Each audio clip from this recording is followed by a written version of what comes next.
Bip Radio, la première chaîne d'information en continu du Bénin. Bip Radio, Bénin Info Première.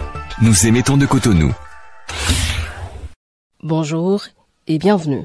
Pour ouvrir ce focus sur ce pays en guerre depuis maintenant 17 mois, je vous propose ce carnet de route Cotonou-Kiev.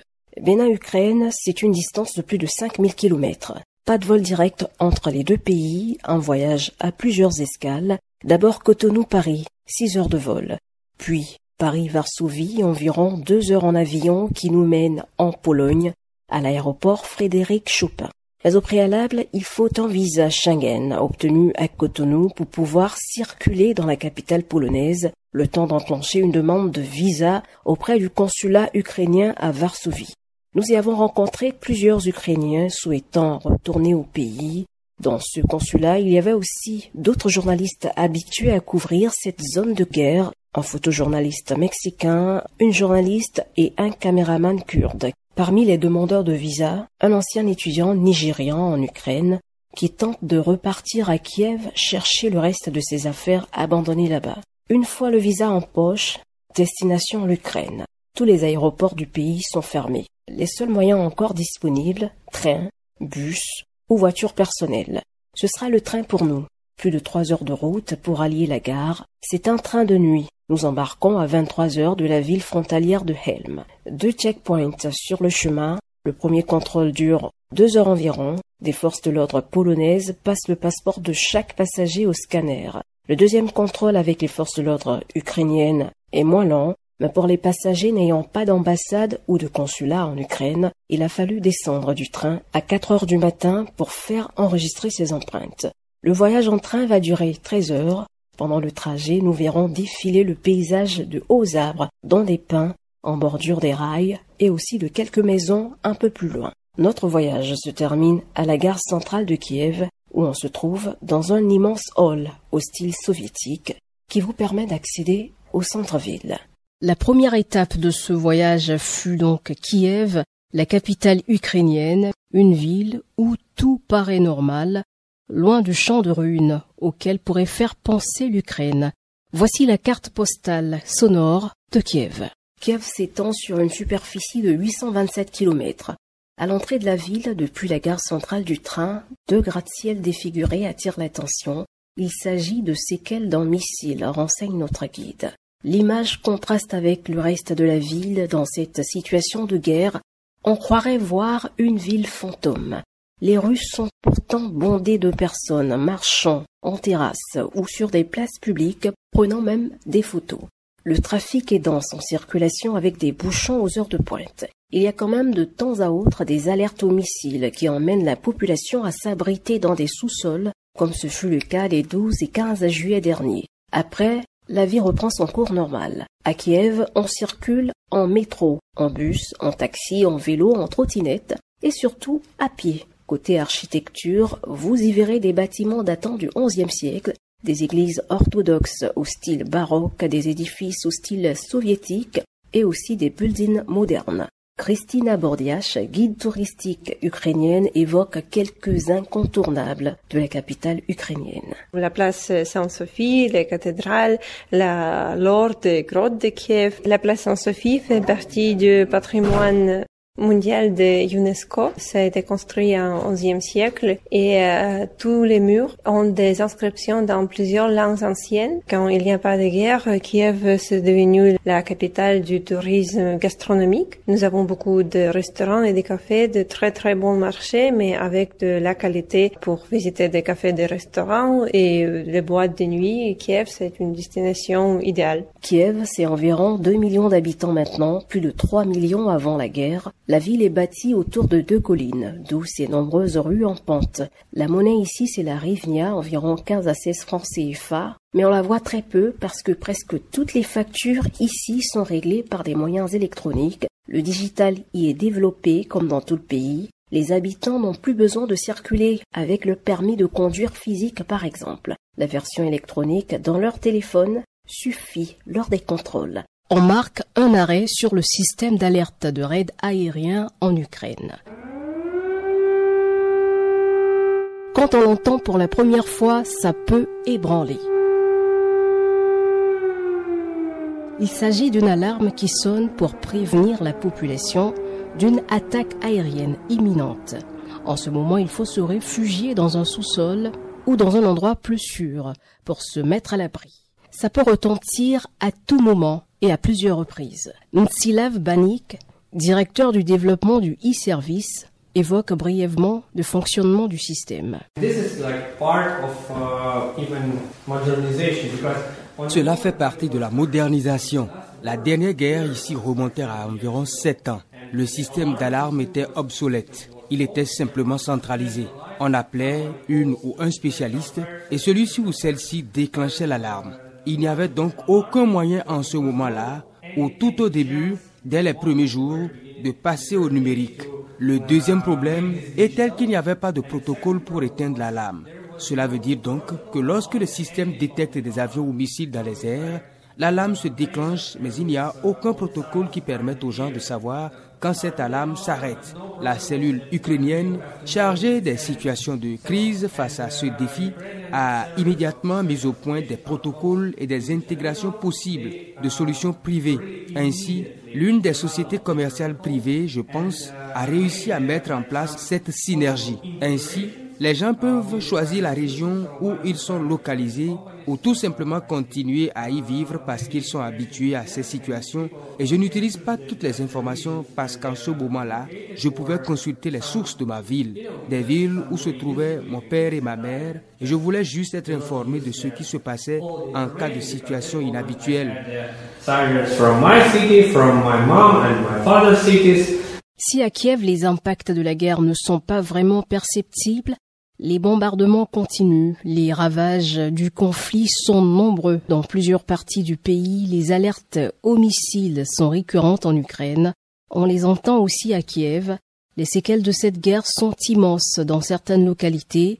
Par exemple, Irpin, en périphérie de Kiev, est devenue une ville fantôme. Elle était déserte à notre passage. Il ne restait plus que des ruines, de bâtiments bombardés, un pont détruit en reconstruction. Dans la ville suivante, à une quinzaine de kilomètres de la capitale, à Boucha, les populations reviennent dans les maisons encore en état avec des impacts de balles sur des murs. Dans les rues, la vie reprend peu à peu, les jardins d'enfants s'animent. À l'église Saint-André de Boucha, nous avons rencontré des familles venues baptiser leurs enfants. Avant de les recevoir, le père Andri nous explique que les pires atrocités dans la région ont été commises ici. Il nous montre des photos de corps et des vidéos intenables.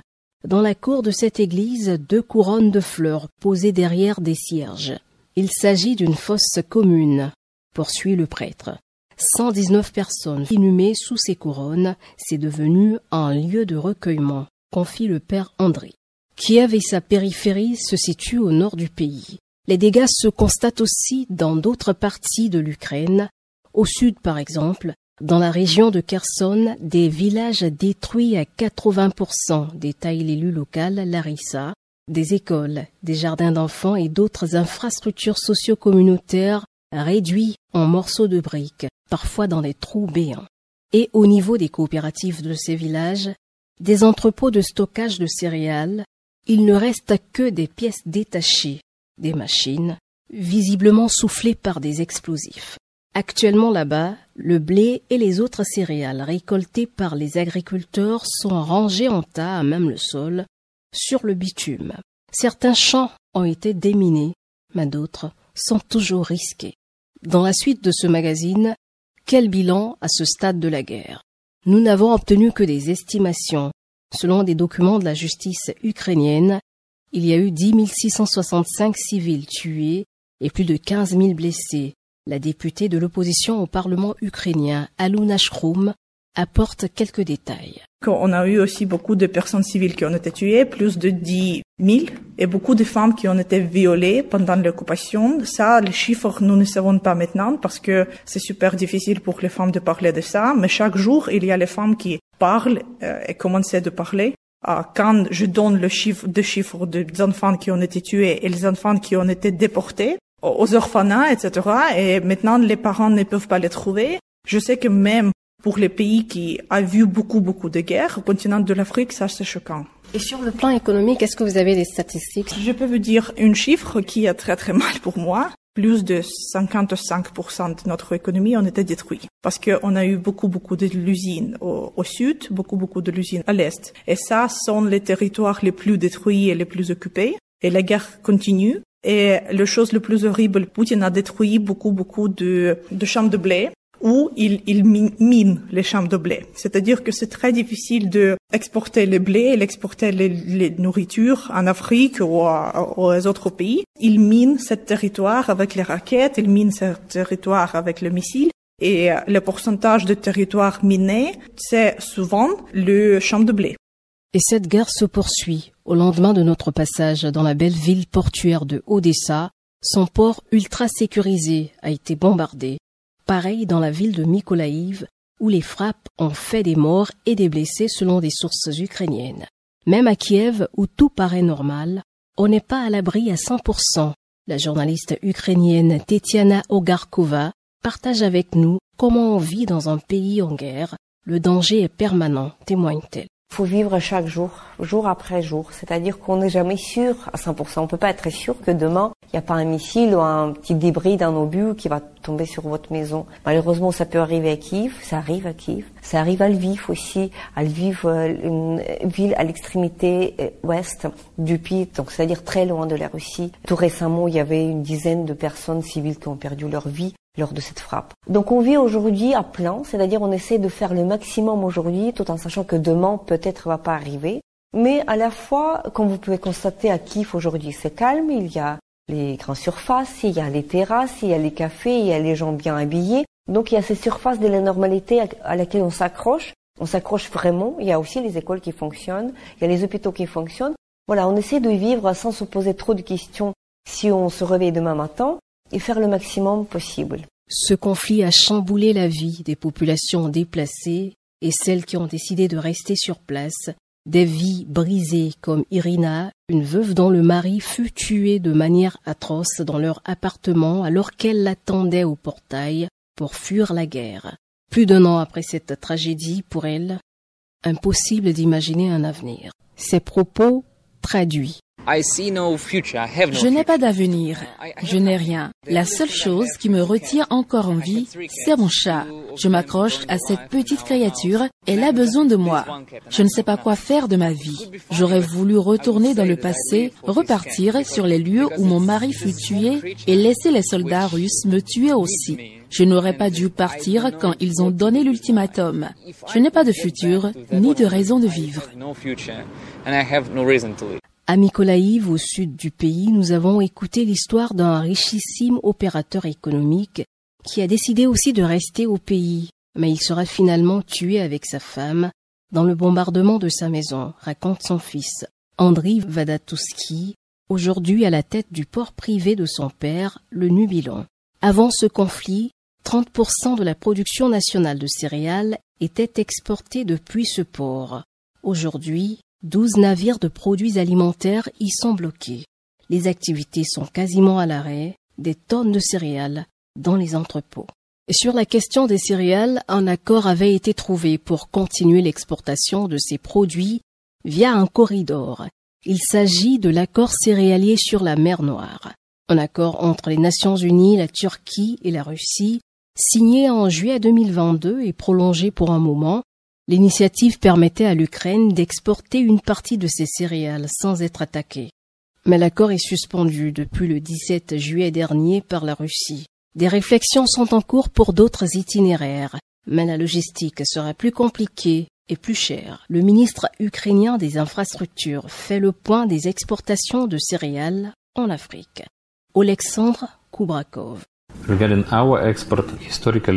Nous exportons plusieurs produits en Afrique, notamment du maïs, du blé, de la farine et aussi de l'huile. J'ajoute que l'Ukraine est l'un des fournisseurs clés du programme alimentaire mondial en blé et maïs.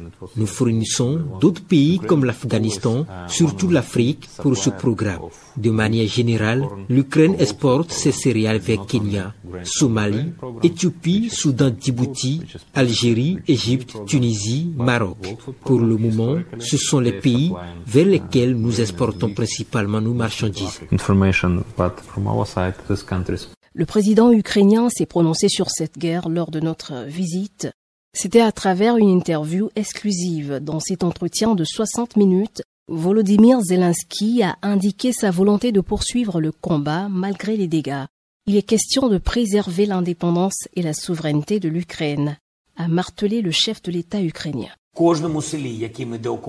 Dans chaque village que nous avons libéré, dans chaque village suivant, il y avait des fosses communes d'Ukrainiens torturés, des fosses communes dans chaque village, sans exception. Et à chaque étape, vous disiez, comment pouvons-nous communiquer avec lui? Et le nombre de partenaires qui voulaient que nous communiquions diminuèrent de plus en plus, à chaque étape.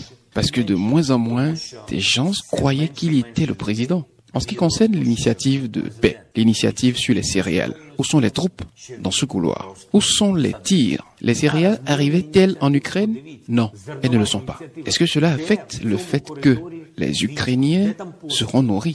Non. Cela détermine-t-il si certains de vos pays souffriront dans la faim? Oui. Pourquoi bloque-t-il? Son épouse est tout aussi engagée que lui. Olena Zelenska nous a aussi accordé une interview au lendemain de l'entretien avec son mari. C'était dans une salle avec des sacs de sable posés dans des coins. Les impacts de cette guerre sont tellement importants aussi sur le plan psychologique qu'elle a lancé une campagne de santé mentale dénommée « Comment vas-tu ?» Voici le principe. Après les alertes aux missiles qui retentissent dans le pays pour permettre à tout le monde de se mettre à l'abri, au réveil, chaque matin, chacun appelle son proche pour s'assurer qu'il se porte bien, explique la première dame. L'implication des femmes dans cette guerre est plus que considérable, insiste Olena Zelenska. En ce qui concerne la vie pendant la guerre, les femmes sont partout. Il n'y a probablement pas un seul domaine où les femmes ne sont pas impliquées. Nous vous avons parlé de ces femmes qui sont parties à l'étranger pour sauver leurs enfants. Mais elles sont encore plus nombreuses que les autres à être restées ici. La plupart de nos familles sont maintenant séparées parce que des centaines de milliers d'hommes sont également au front et que les femmes, comme dans n'importe quel pays, probablement dans le monde, portent la famille. La charge de travail est donc double ou peut-être triple. Dans le même temps, les principaux domaines stratégiques de la vie ukrainienne, tels que les soins de santé ou l'éducation, sont aussi principalement l'affaire des femmes, car nous avons plus de femmes médecins, plus de femmes enseignantes. Vous pouvez imaginer l'ampleur de la charge qui pèse sur le secteur de la santé en temps de guerre. Je pense que plus de la moitié de nos volontaires sont des femmes. Il y a environ 60 000 femmes ukrainiennes dans l'armée aujourd'hui. Il est vrai qu'il y a des professions plus civiles, mais il y a plusieurs milliers de femmes qui se battent à égalité avec les hommes. Ce sont des francs-tireurs, des artilleurs et nous avons des femmes dans la marine. Je connais des cas où, par exemple, une femme soldat a 5 enfants. Son mari et ses enfants sont maintenant dans un pays sûr et elle est au front. Et ces cas sont nombreux. Dans les dernières minutes de ce magazine, on s'intéresse aux relations entre le Bénin et l'Ukraine. Les échanges sont très minimes, mais on note que la coopération diplomatique entre les deux pays remonte à quelques décennies. Les explications de Maxime Soub, le spécialiste des affaires africaines au ministère ukrainien des Affaires étrangères. Nos relations diplomatiques bilatérales avec le Bénin furent établies en 1992. Nous souhaitons une coopération plus active avec le Bénin. Nous avons un ambitieux plan diplomatique concernant l'Afrique et chaque pays de ce continent. Donc le Bénin fait partie de ces pays avec lesquels nous aimerons établir une intense et active coopération. Les transactions commerciales entre les deux pays sont très faibles, environ 50 millions de dollars si je m'en tiens aux chiffres de l'année 2021. Nous exportons principalement vers le Bénin des métaux ferreux et des céréales. Le Bénin exporte vers l'Ukraine des animaux. Donc 50 millions de dollars, c'est le chiffre d'affaires d'une petite entreprise. C'est 0,2%, ce n'est presque rien. Voilà pourquoi je pense qu'il devrait y avoir plus d'accords entre les deux gouvernements pour améliorer notre coopération. Nous pouvons accroître les transactions commerciales à travers l'intensification des contacts entre nos entreprises, entre nos gouvernements. Nos deux pays ont des chambres de commerce qui peuvent s'associer pour établir une forme de coopération formelle. Une éventuelle visite de votre président de la République ou de votre ministre des Affaires étrangères serait bien accueillie ici. Sur un autre plan, je crois qu'il y avait quelques étudiants béninois en Ukraine avant l'invasion russe. Nous espérons aussi davantage d'étudiants en provenance du Bénin en Ukraine. Nous avons un petit nombre de compatriotes ukrainiens au Bénin. Environ 20 Ukrainiens vivent en permanence au Bénin. Il y en a peut-être un peu plus, mais on compte 20 officiellement enregistrés. La guerre continue en Ukraine. Les bombardements et les missiles font retentir les alertes. Quand ces bombes et ces missiles ne sont pas neutralisés par le système de défense ukrainien, ils tombent parfois sur des maisons ou des infrastructures. Avec des morts ou des blessés, les hommes de 18 à 60 ans n'ont pas le droit de quitter le territoire ukrainien. Ils peuvent être appelés à tout moment dans l'armée. Plusieurs ont rejoint spontanément le front. Des célébrités, des citoyens lambda, des femmes, des hommes s'investissent dans cette bataille au prix de leur vie. 17 mois déjà que perdure ce conflit qui fait des milliers de morts, des déplacés, des déportés et n'est pas sans conséquences sur le fonctionnement des autres pays du monde. Une résolution par le dialogue n'est malheureusement pas à l'ordre du jour, actuellement, face à une guerre interminable. Bip Radio, première radio d'info en continu du Bénin en direct de Cotonou.